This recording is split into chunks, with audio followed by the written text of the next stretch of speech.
Quiero, amados hermanos, que nos pongamos en situación o que nos situemos, nos imaginemos como si todos nosotros estuviéramos en una guerra, en la época de las monarquías o en la época de los reinos. Supongamos que todos acá pertenecemos al ejército de este reino. Cumplimos funciones y roles indistintos. Algunas de ustedes son enfermeras, otros son los encargados de las armas, otros son los soldados y otros son los centinelas. Resulta que uno de ustedes, que pertenece al grupo de los centinelas, detecta o ve un movimiento muy fuerte del enemigo. Una tropa numerosa se acerca hacia el reino y todos los soldados están dormidos. El reino está en peligro. ¿Qué esperaría usted de este centinela, siendo miembro usted del ejército? ¿Qué pasaría si él, que es su amigo y además es su hermano, no avisa nada sobre el peligro y todos mueren, el reino cae y el rey es llevado prisionero, siendo el hazmerreír de todas las demás naciones? Imaginemos a este soldado después, a este centinela, diciendo cosas como: es que me dio pena, porque es que todos estaban dormidos y no quería despertarlos. Es que yo soy un simple soldado y sabía que mi capitán no me iba a escuchar. Es que quería estar seguro y esperar a que fuera el momento oportuno para decirles. Es que yo sabía que ellos se iban a dar cuenta del peligro, finalmente son soldados, y el general estaba con ellos se iban a dar cuenta. Esta ilustración, amados hermanos, nos remonta al libro de Ezequiel, capítulo 33, y sus advertencias sobre los atalayas o centinelas, donde vemos la importancia de esta labor y el grado de responsabilidad que acarreaban estos soldados, pues el peligro que representaba que ellos no hicieran su función. Incluso caía sobre sus manos la sangre de sus hermanos si morían por culpa de su negligencia. Y esta historia nos sirve de introducción para la enseñanza de esta mañana, donde, siguiendo con la serie sobre eclesiología, estudiaremos sobre la disciplina eclesiástica. Y para esta mañana me propongo 3 cosas con esta enseñanza para los que toman apuntes. Primero, que seamos convencidos o alertados, si es que estamos dormidos, de que vivimos en una verdadera lucha o guerra diaria. Segundo, que asumamos nuestro deber siendo vigilantes y guardas de nuestros hermanos, pero que también anhelemos el cuidado de nuestros hermanos hacia nosotros. Y tercero, que seamos animados a que nuestra lucha es en el Señor y que uno de los medios en que Dios ha dispuesto que se venza el pecado y se gane esta guerra es a través de la disciplina. Repito otra vez los 3 propósitos de esta enseñanza: que seamos convencidos o alertados, si es que estamos dormidos, que vivimos en una guerra diaria. Segundo, siendo conscientes de esa guerra, que asumamos nuestro deber vigilantes hacia nuestros hermanos y anhelemos también que nuestros hermanos cuiden de nosotros. Y tercero, que seamos animados a que esta lucha es en el Señor, a través de la disciplina. Para esto dividió la enseñanza en 4 puntos. Primero, el contexto de la disciplina. Segundo, conceptos claves para entender la disciplina. Tercero, el propósito de la disciplina. Y por último, el fundamento de la disciplina. Así que arranquemos con el primer propósito: que seamos convencidos que vivimos en una guerra diaria. El contexto de la disciplina. A manera de contexto general, es necesario puntualizar que existen 2 tipos de disciplina: la disciplina formativa y la disciplina correctiva. La formativa es la que se desarrolla en medio de la predicación, en medio de la enseñanza y en medio de, como su palabra lo dice, que viene de la misma raíz de disciplina, del discipulado. Esta disciplina formativa ya la hemos estudiado en series anteriores y les invito a que visiten el canal de YouTube donde podrán encontrarla. Y tenemos la disciplina correctiva, que es la que se estará desarrollando el día de hoy y el próximo domingo. Yo en esta mañana desarrollaré las bases conceptuales de la disciplina correctiva y el próximo domingo ustedes veremos los casos puntuales de la disciplina, cuando se ejecuta el paso a paso de la disciplina, la restauración, etc. Así que entremos ya en el contexto de la disciplina correctiva. Acompáñenme ahí en el texto que estaban leyendo, Mateo 18, versículo 15. Dice: y si tu hermano peca, ve y repréndelo a solas. Si te escucha, has ganado a tu hermano. El contexto de este texto que acabamos de leer lo podemos ver en Mateo 18, versículo 1. Recordemos una clave, amados hermanos, sobre cómo leer y entender la Biblia. El contexto inmediato del texto que estamos leyendo nos lo dan los textos anteriores o los textos que le siguen. Y nos debemos también ejercitar en encontrar los conectores que nos indican dónde empieza o termina una idea. Vamos a Mateo 18, versículo 1. Aquí nos dice: en aquel momento se acercaron los discípulos a Jesús diciendo: ¿quién es entonces el mayor en el reino de los cielos? Acá en el versículo 1 nos dice que los discípulos en ese mismo instante, es decir, luego de que había sucedido algo que también influye en el contexto de esta enseñanza y que más adelante lo veremos, los discípulos le preguntan al Señor: ¿quién es el mayor en el reino de los cielos? En este capítulo 18 encontramos la instrucción del Señor Jesús a sus discípulos sobre el cómo aplicar y el ejercer la disciplina correctiva entre hermanos. Y empezando el capítulo 18 nos sitúa sobre el contexto de la conversación. La disciplina se da entre hermanos y miembros del reino de los cielos. Los discípulos se acercaron al Señor y le preguntaron: ¿quién es el mayor? Y para entender lo que implica el contexto del reino, es necesario hacer un breve paréntesis.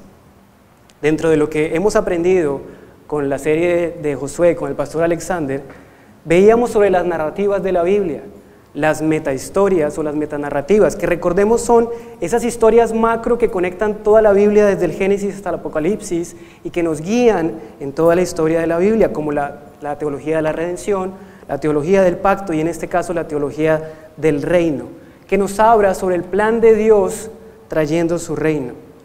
En Génesis 1, acompáñenme, Génesis 1, versículos 26 al 28.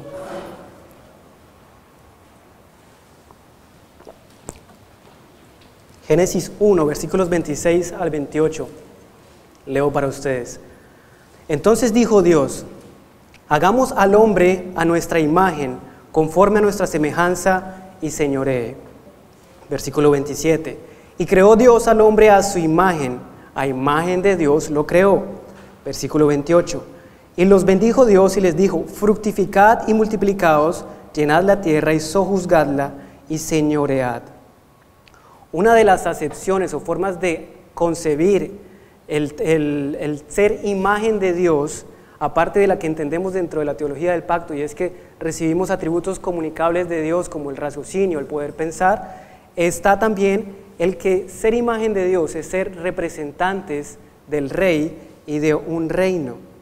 En los antiguos reinos, los heraldos o embajadores del reino, cuando iban a una guerra o iban a llevar un mensaje, llevaban un escudo o un estandarte con la imagen del reino o la imagen del rey.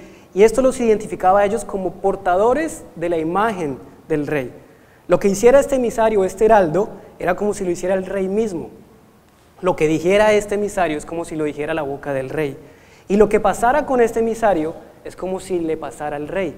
Por eso matar a un mensajero de un reino era como declararle la guerra al rey mismo. El primer Adán, siendo portador de la imagen de Dios, tenía la función, como lo acabamos de leer, de señorear la tierra, de propagar el reino, de predicar al rey. Pero él falló. Cuando Satanás, que su nombre significa o se traduce como adversario y es dado en términos bélicos o de una guerra, tentó a Adán y a Eva en el Edén, vemos desde el principio en esta metanarrativa del reino que empieza una enemistad o una guerra entre dos reinos. En Génesis 3:15 vemos esto. Desde ahí, a lo largo de la historia, se irán presentando batallas entre los hijos del reino de la luz y los hijos del reino de las tinieblas, el rey de las tinieblas y el rey de la luz, entre el pecado y la santidad.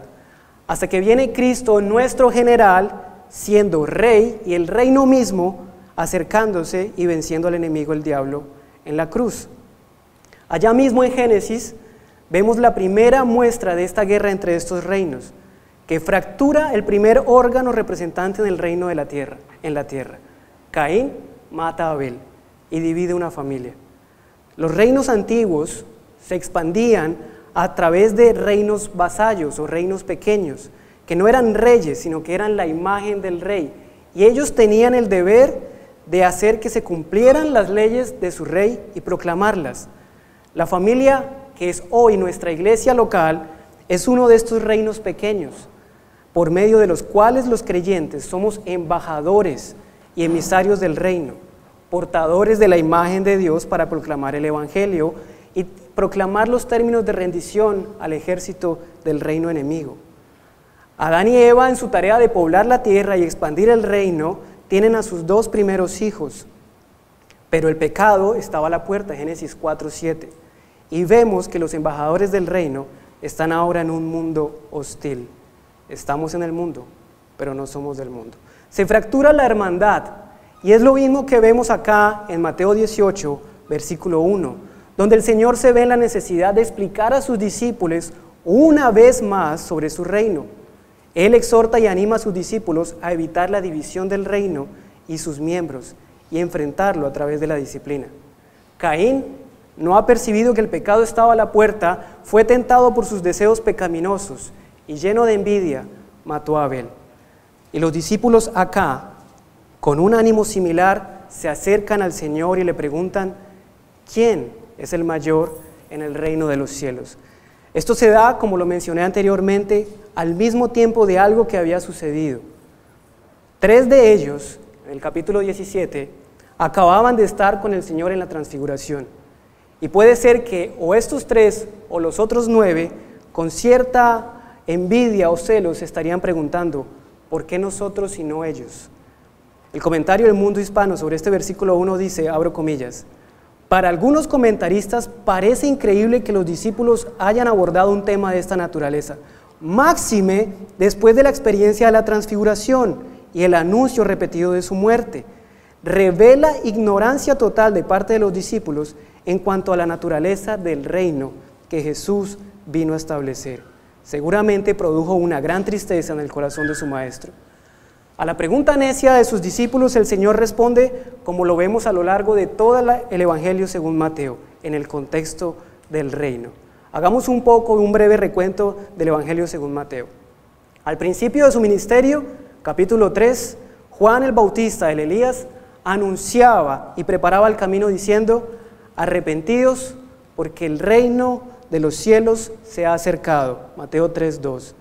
Y luego el Señor, luego de haber sido bautizado y confirmado por el Padre y el Espíritu Santo como el Hijo amado de Dios, es llevado al desierto, donde siendo el verdadero Israel, vence lo que el antiguo Israel en cabeza de Adán, del primer Adán, no pudo vencer.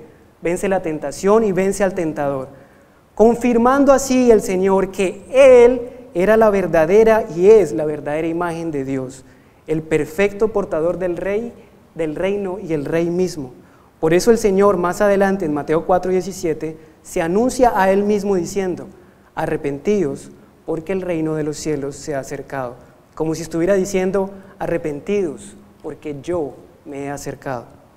Y enseguida vemos en Mateo 5 el Sermón del Monte, donde el Señor nos ratifica el contexto de este mensaje, el reino acercándose, el Rey promulgando y ratificando la ley y enseñando a los ciudadanos del reino a cómo ser representantes de este reino y de este Rey en medio de este mundo, a cómo ser imagen de Dios. En esta ley del reino, el Señor, contrario a los falsos estándares de los fariseos, les dice a sus discípulos que los ricos son los pobres, que los que se humillan son los exaltados, que los que son exaltados son humillados, que de los pobres y no de los ricos es el reino de los cielos, que de los que son perseguidos y no de los que persiguen es el reino de los cielos. Y en Mateo 11 nuevamente el Señor le repite a sus discípulos que tienen que cambiar su forma de pensar y su idea sobre el reino. Mateo 11, versículo 11 y 12 dice, pero el más pequeño en el reino de los cielos, mayor es que él, hablando de Juan el Bautista. Desde los días de Juan el Bautista hasta ahora, el reino de los cielos sufre violencia. El Señor les está diciendo que su reino no es un reino que estará en paz con el mundo, sino en guerra. Es un reino donde los grandes y poderosos no son los importantes, sino los humildes. Así que recapitulemos hasta aquí lo que hemos visto. La disciplina se da en el contexto del reino. y es un reino que está en guerra, donde los protagonistas son, como lo vemos en este texto más adelante, los que son como niños. Y esto nos conecta con el segundo contexto de este primer punto, la familia del rey. Volvamos a Mateo 18, versículo 15.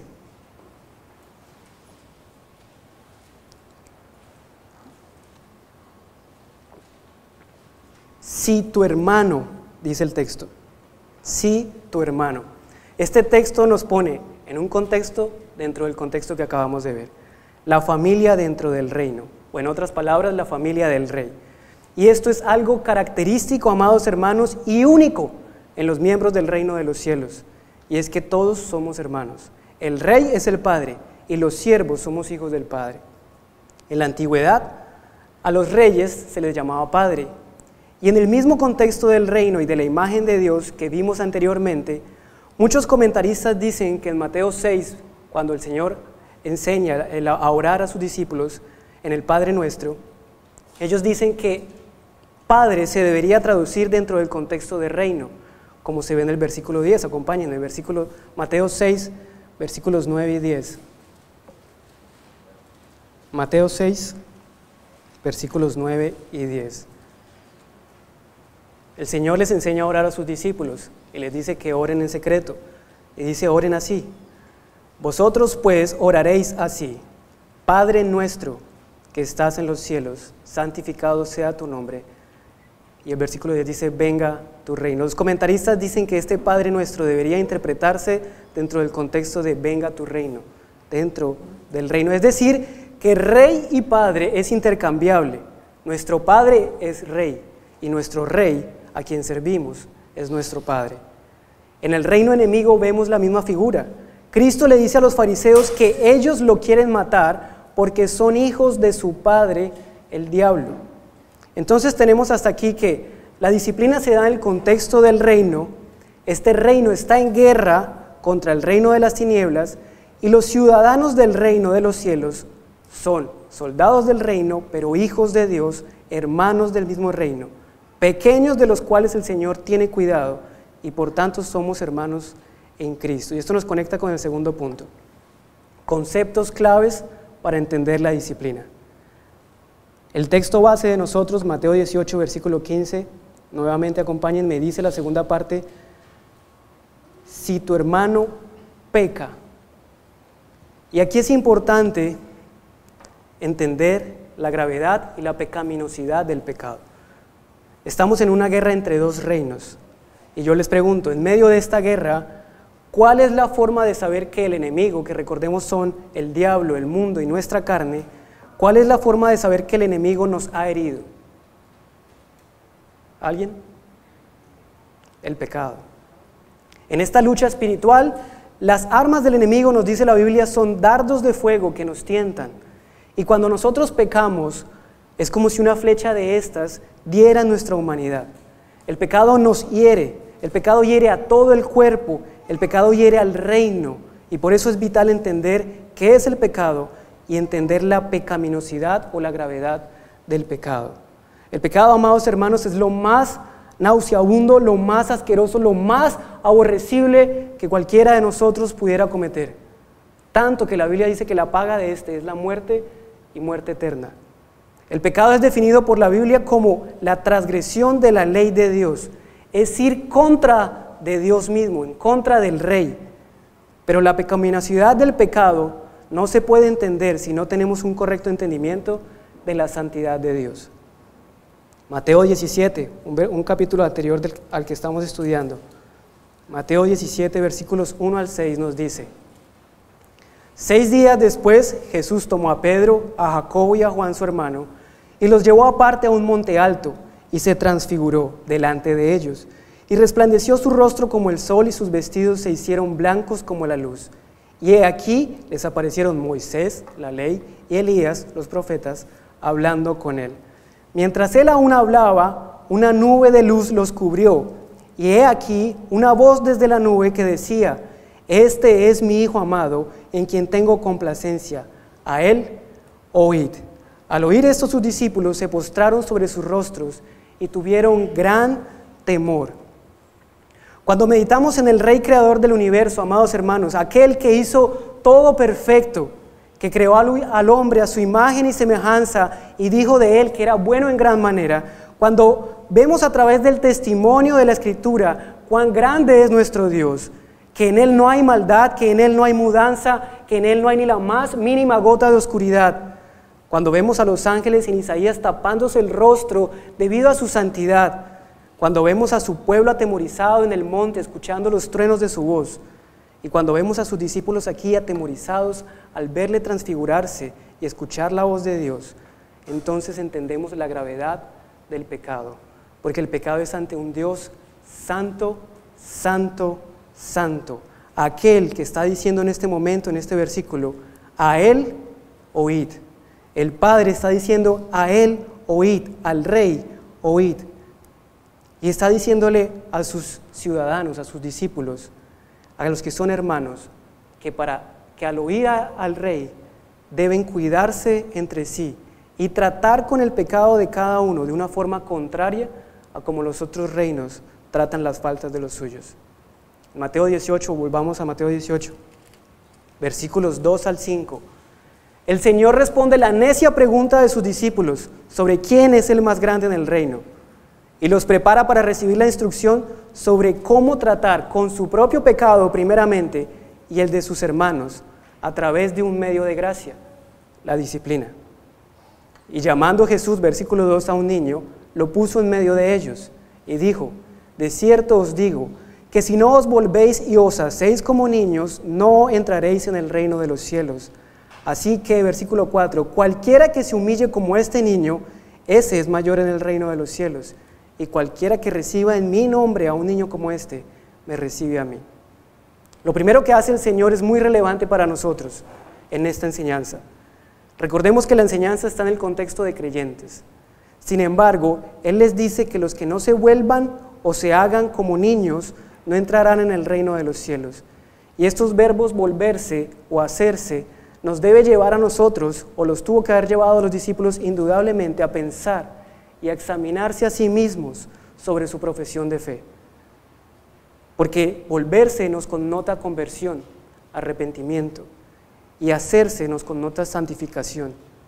Y no es que el Señor estuviera enseñando que la salvación se puede perder, sino que les pone el primer requisito ante el pecado de sus hermanos, el sacarse la viga de sus ojos, el justo juicio. Si obramos, hermanos, como tropiezo a nuestros hermanos, en vez de obrar en el amor de la disciplina, caemos en el juicio de querer ser los mayores. Y es probable que debamos preguntarnos si en verdad ya hemos sido convertidos, si en verdad ya somos cristianos. El comentario Mundo Hispano nuevamente dice de este versículo: Jesús no insinúa que los discípulos estén fuera del reino, les advierte que deben poner atención en llegar a ser como los niños, lo opuesto a su concepto de la grandeza que buscaban. Demanda una conducta acorde con la naturaleza del reino de los cielos, como los niños, con humildad, con dependencia, inocencia, sencillez y disposición de perdonar.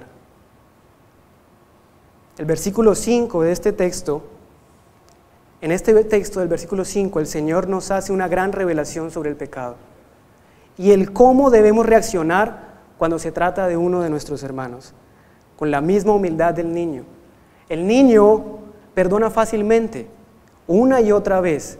El niño es fácil para olvidar, es rápido para perdonar. Y los que somos padres lo sabemos.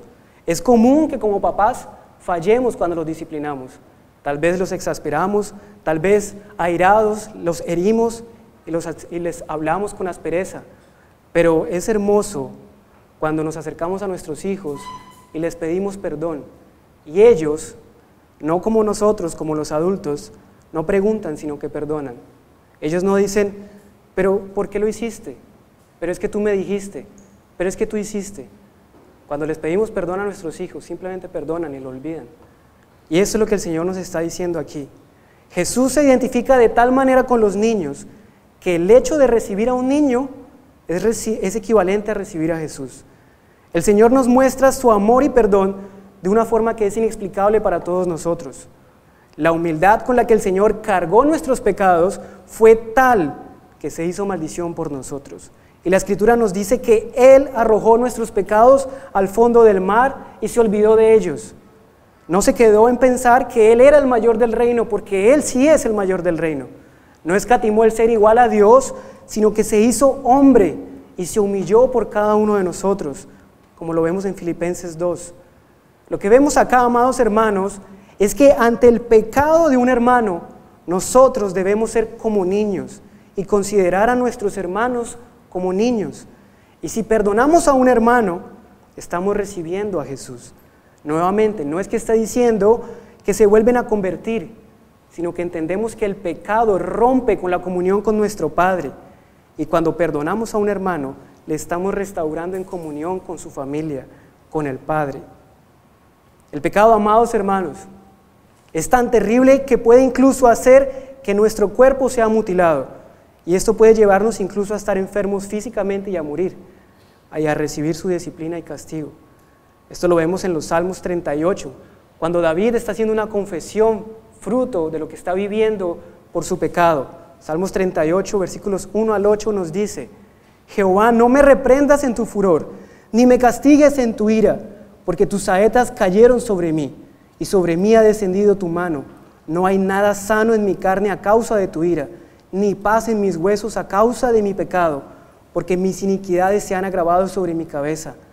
Hieden y supuran mis llagas, estoy encorvado y estoy humillado en gran manera, pues mis lomos están llenos de ardor, no hay nada sano en mi carne. David hablando de su pecado.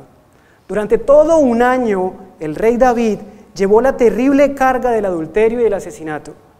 Entonces el profeta Natán se enteró a través de una revelación del Señor, pero todo el periodo que él estuvo con su pecado expuesto, sin confesarlo, fue un tiempo horrible y espantoso para David. Hizo falta que Natán aplicara, como si él ya hubiera leído ese texto de Mateo 18:15, hizo falta que Natán escuchara: si David peca, ve. Natán fue y exhortó a David, y vemos que David se arrepiente, pero vemos algo todavía más grave del pecado. El pecado hemos visto que afecta nuestra vida, afecta nuestra carne, afecta nuestra hermandad, pero el pecado es tan nauseabundo que incluso hace que el nombre de nuestro gran Rey soberano sea ofendido y blasfemado. El segundo libro de Samuel, capítulo 12, versículos 13 y 14, nos habla de este mismo acontecimiento. Cuando Natán se acerca a David y lo confronta, David dice a Natán: pequé contra Jehová. Y Natán dijo a David: también Jehová ha remitido tu pecado, no morirás.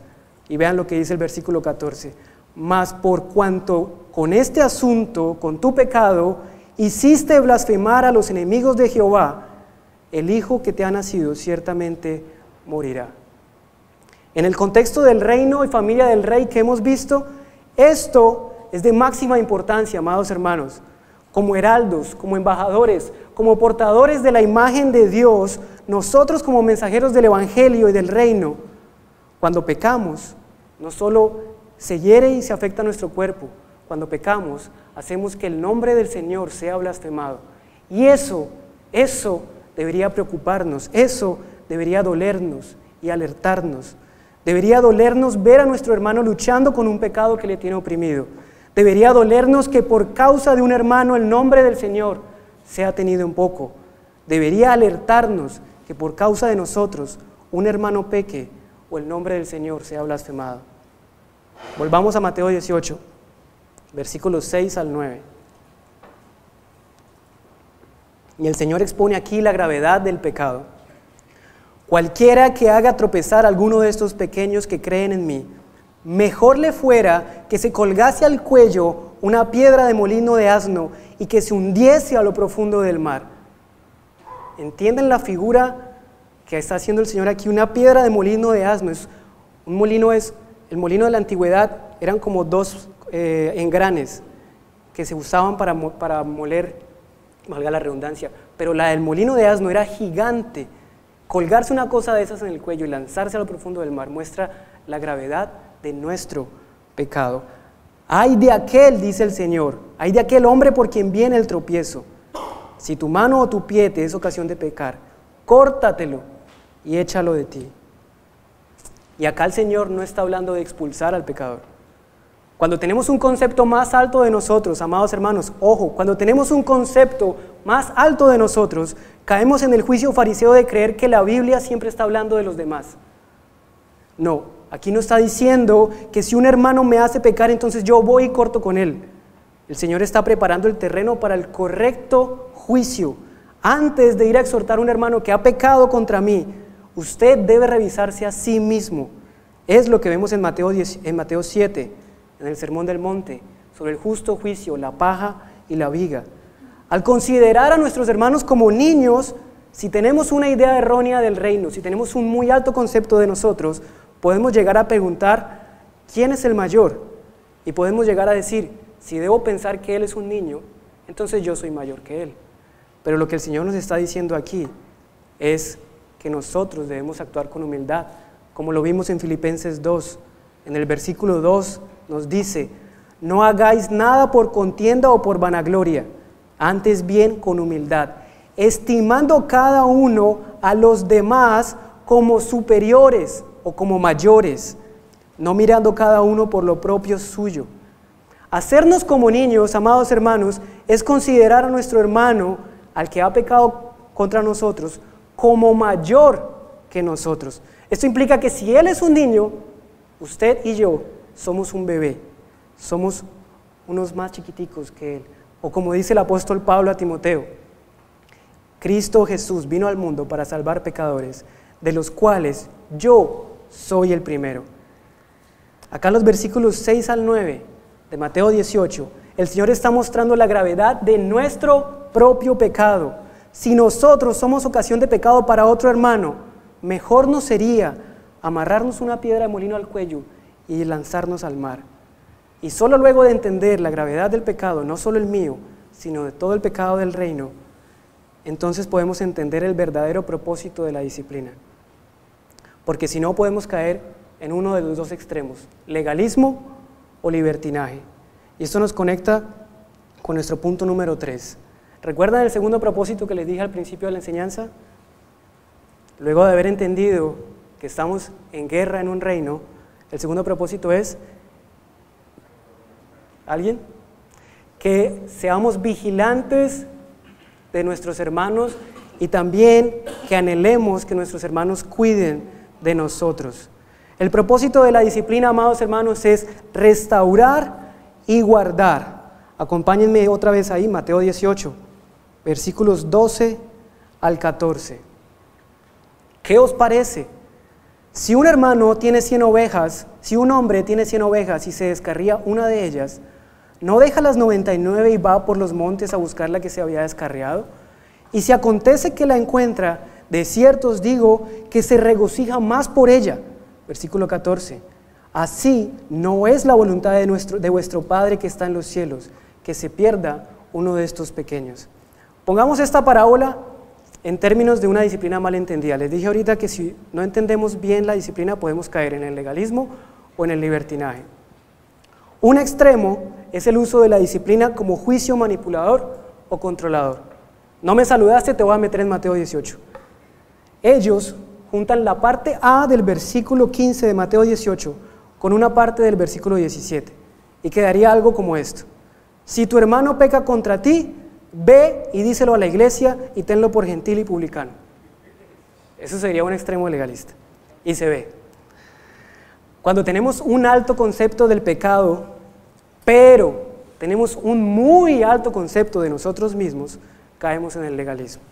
Sería como leer esta parábola de la oveja perdida como un hombre que va junto con las 99 ovejas a buscar la oveja perdida y señalarla y decirle, mírala, ve, con las 99, mírala, ve, y dejarla ahí.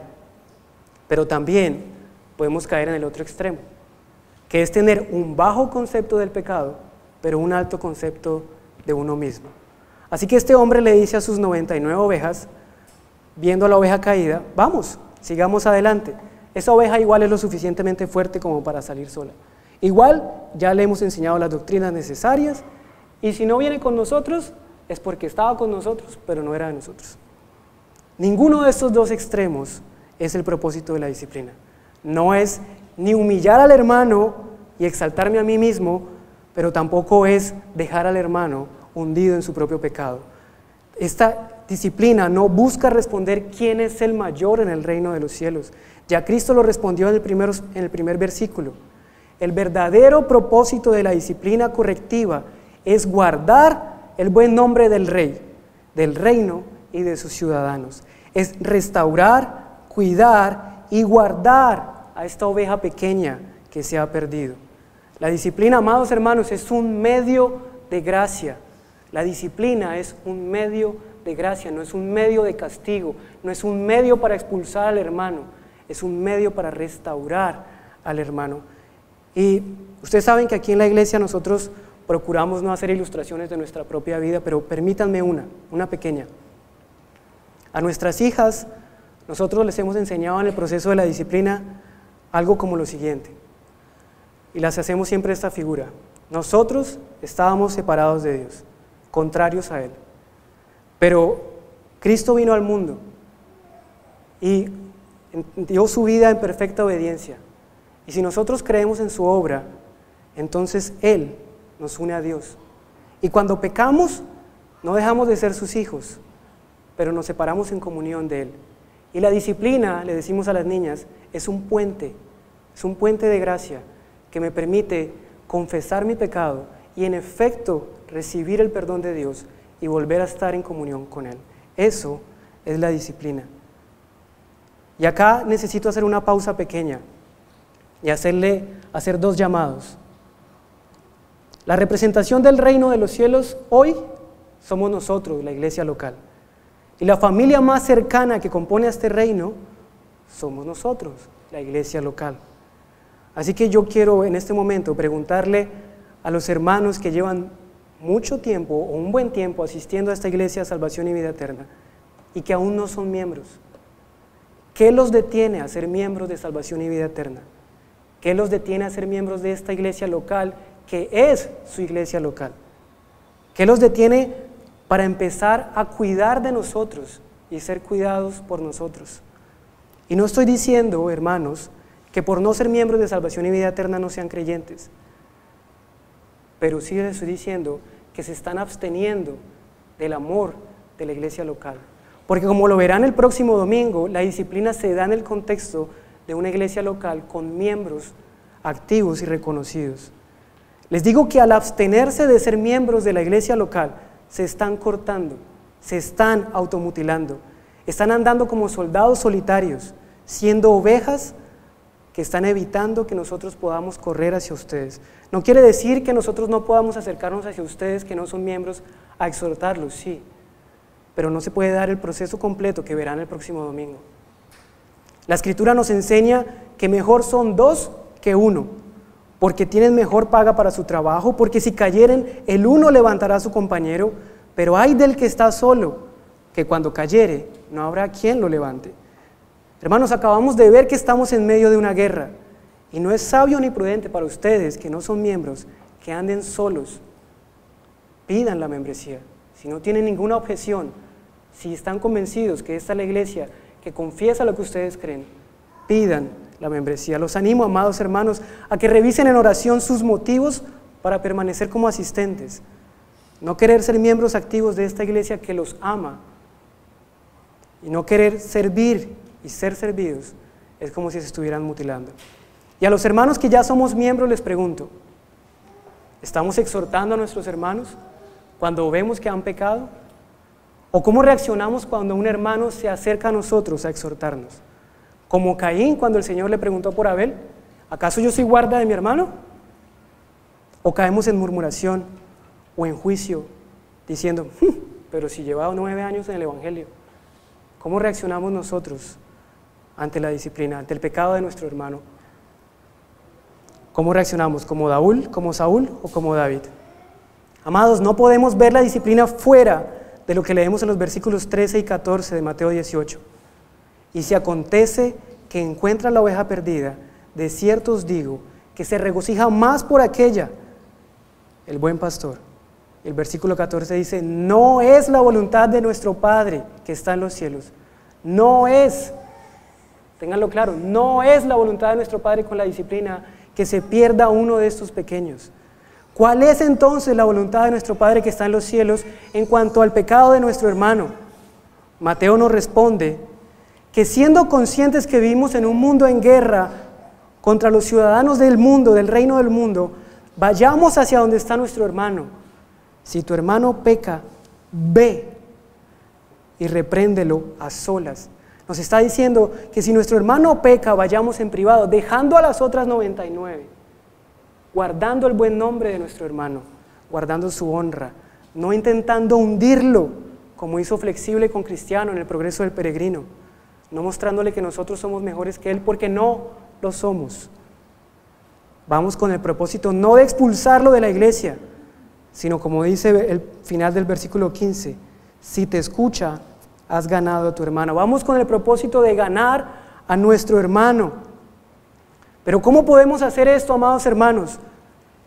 Si todo el tiempo estamos viendo en nuestros corazones quién es el mayor en el reino. Les digo que en nuestras fuerzas es imposible ejercer la disciplina bíblica. Y esto nos conecta con nuestro último punto.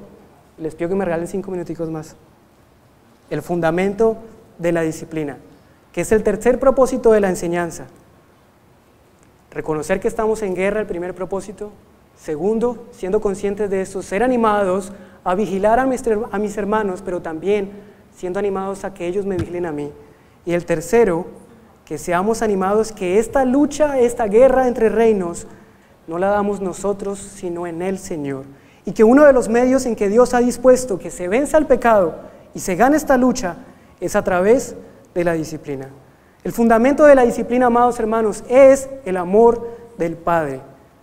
Cuando le preguntaron a Jesús sobre los 2 grandes mandamientos, Él dijo, amarás a Dios, al Señor tu Dios, con todo tu corazón, con toda tu alma, con toda tu mente, con todas tus fuerzas. Y después dijo, amarás a tu hermano, a tu prójimo, como a ti mismo, o como más adelante dice, como Cristo los ha amado.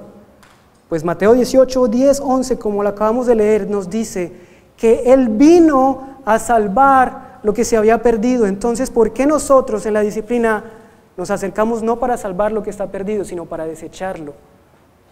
Él vino a salvar lo que se había perdido. Mirad que no menosprecies a ninguno de estos pequeños, nos dice el Señor, porque el Hijo del Hombre ha venido para salvar lo que se había perdido. Nuestro ejemplo de cómo ver el pecado de nuestros hermanos, bien sea hacia nosotros o un pecado en general, es Cristo Jesús y el amor del Padre. El Señor, pesando como mayor el gozo de satisfacer la justicia del Padre, soportó el oprobio sin desmayar, sin cansarse, desde la cuna hasta la tumba, como dice el pastor Sujel Michelén, siendo obediente hasta la muerte y muerte de cruz. Soportó el hecho de ser maldición por causa de nosotros, el ser acusado, el ser blasfemado, el ser ofendido por nuestro pecado. Y siendo aún nosotros pecadores, Él murió por nosotros. Así que cuando un hermano peque contra ti, pon los ojos en Cristo y pesa qué traerá mayor gozo al Padre, el cargar y cubrir el pecado de tu hermano contra ti o el tenerle inmediato por gentil y publicano y desecharlo. Hebreos 12 nos dice que poniendo nuestros ojos en Cristo, que es el autor y consumador de la fe, el cual, por el gozo puesto delante de Él, sufrió la cruz, teniendo el gozo delante de nosotros de poder glorificar a Dios al perdonar a nuestros hermanos, perdonemos a nuestros hermanos. Y si somos disciplinados y si hemos pecado y un hermano se acerca a nosotros en amor, miremos a Cristo en este hermano, miremos a Cristo y tengamos presente que ninguno de nosotros hemos tenido que soportar las consecuencias de nuestro pecado hasta que corra nuestra sangre. No huyamos de la disciplina, amados hermanos, ni para ejercerla, ni para recibirla. Porque Hebreos 12, 5, 6 también nos dice, hijo mío, escuchen este lenguaje, hijo mío, no menosprecies la disciplina del Señor, ni desmayes cuando eres reprendido por Él, porque el Señor, al que ama, disciplina y azota a todo el que recibe por hijo. Amados, huir de la disciplina es como tener gangrena y taparnos con un trapo y hacer que no tenemos nada. Huir de la disciplina o no querer ejercer la disciplina hacia un hermano es como ser un médico indolente que ante el diagnóstico terminal de un paciente hace como si no hubiera pasado nada.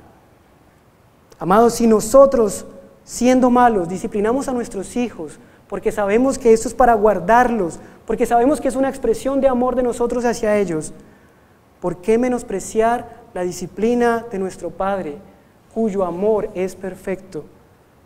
El no ser disciplinados, ¿saben qué significa? Hebreos 12 también lo dice, que somos bastardos, que no somos hijos, que Dios se ha apartado y nos ha abandonado. Si yo no disciplino a mis hijas, quiere decir que no las amo. Si yo las veo pecar y las dejo pecar y pecar y pecar, no la amo. Si ustedes ven a su hermano en pecado y no se acercan a él, no lo aman. Si ustedes me ven en pecado y no se acercan a mí, no me aman, me han abandonado.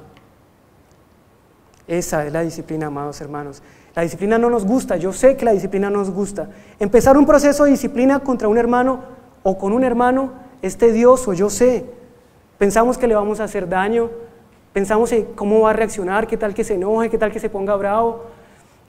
Es mejor dejarlo solo, yo lo voy a poner en oración, que el Señor obre con él. Es difícil, podemos caer en convertirnos en el FBI del Mateo 18, pero si tenemos claro el concepto del pecado, si tenemos claro la obra de Cristo, si tenemos claro el concepto de la disciplina del amor, debemos acercarnos a nuestros hermanos y debemos dejarnos ser exhortados por nuestros hermanos. El pastor Sugel Michelén dice en un sermón: nosotros somos muy dados y tranquilos para decir en grupo o en tercera persona que somos pecadores.